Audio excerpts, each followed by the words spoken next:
Going to discuss about metadata coverage report in this video. So metadata coverage report is basically a schema of Salesforce metadata APIs. So how to search metadata coverage report?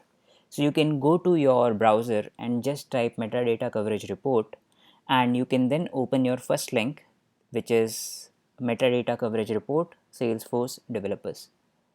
So once you open this link, there will be a document which will be listed in this format.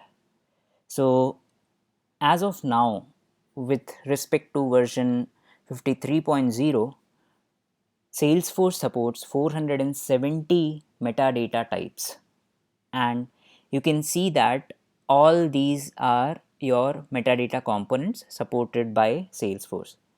And there are several types which are supported here. One is your metadata API, source tracking, unlocked packages, managed packages, classic packages, change sets, Apex metadata API, and what are the known issues with respect to these metadata components. So now let's say that if you want to search any of your metadata components, so in that case you can use this search window. So for example, let's say that I want to search for Apex class. So you can see that this is a metadata component Apex class, and it is supported by almost all the metadata types except Apex metadata API. And there are two open and two fixed issues. If you want to drill more uh, regarding this metadata component, then you just have to click on this metadata component and it will redirect you to your metadata API documentation. Secondly, you can also see your scratch org definition. So if you want, if you are using an SFDX, then you can use this scratch org definition.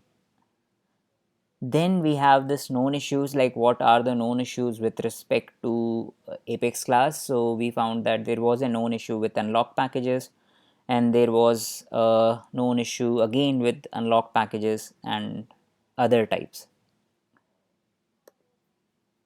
So now let's drill more about this metadata coverage report, why it is important. So it is very important as a release manager. If you are a release manager in your project, then your first documentation that you should bookmark is your metadata coverage report. Now let us consider an example where you are using some of your release management tools such as Flowsum, Copado, GearSet, AutoRabbit, or Metazoa, or any other form of tools. So in that case, let's say that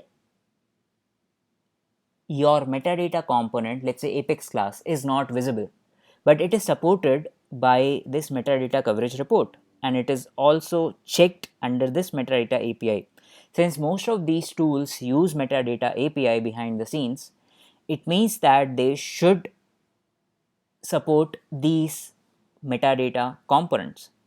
So if you are not able to see Apex class, then you can ask your tools that why we are not able to see these component types, because they are supported in metadata coverage report as per the document.